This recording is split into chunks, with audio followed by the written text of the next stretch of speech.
Babylon has fallen.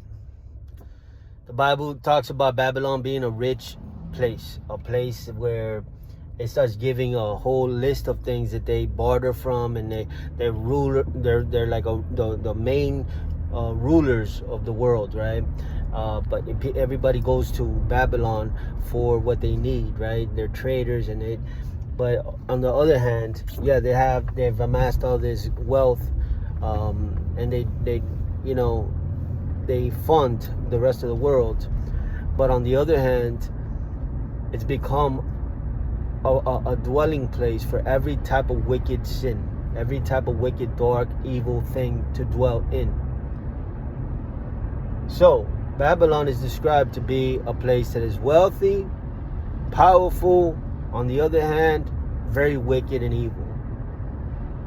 And for a long time, America was Israel's friend. Israel is the apple of God's eye in the Bible. Israel is, no matter who comes against Israel, God's got Israel's back. Ain't nobody taking Israel down. No matter, even if the whole world went against Israel, Israel will prevail. But with that said, America was allies with Israel for many years. Everything with the Democrats is Antichrist. So of course they're not helping Israel, right? So Israel right now, they're talking about peace treaties and this and that.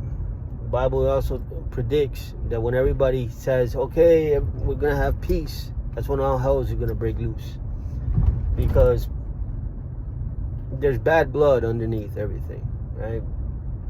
So these are the signs that we're looking at right now in terms of the Israel proclaiming peace, and people are applauding it and this and that, but underneath there's something brewing, and it doesn't, it's not going to go the way that people think.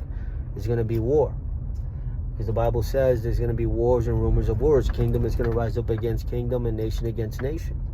We're seeing that with Ukraine and Russia, but we're going to see more of it in different areas in the world, because the Bible predicts it, and it's going to happen. But in terms of Babylon, for a long time, I was trying to figure out who's Babylon in the Bible, because Babylon falls. And I think back to what the Bible says: a house divided against itself cannot stand, Jesus said. And America is divided, right? You got the people that want to burn the flag, people that call the flag racist, this and that. And then you got the people that stand for the flag, right? And then, I just never understood why people want to live here and then bash the place at the same time. Get all the benefits, but then hate the place that they're in. It doesn't make any sense at all, right? You hate the place, leave, right? That's logical, right?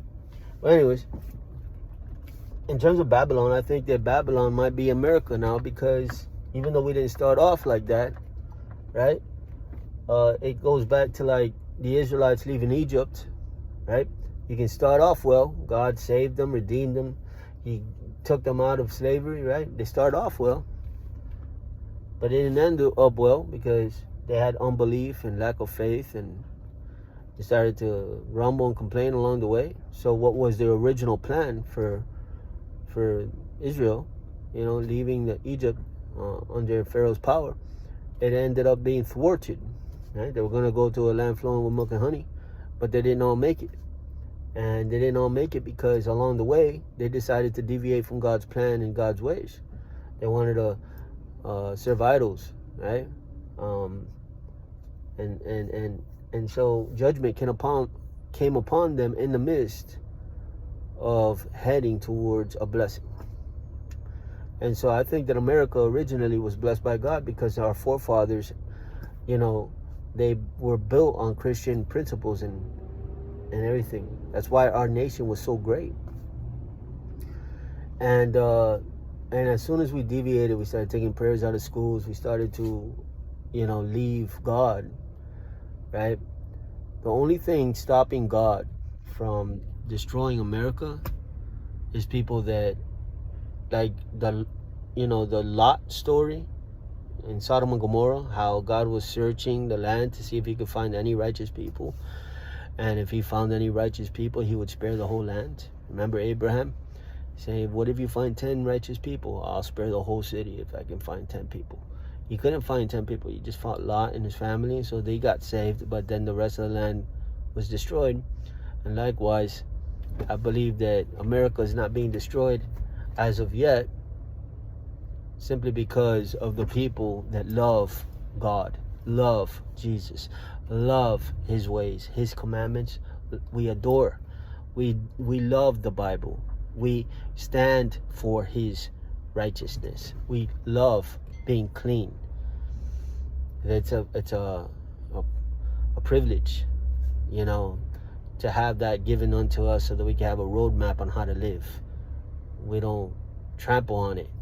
It's grace. We see it as like, wow, thank you. It's a gift that you give this to us so that we can see what we should do or not do. And it's beautiful. Thank you for that. And so, but there's people that don't. They spit on it. They don't appreciate it. These people are against God. They're in rebellion towards God. And so these people will be judged.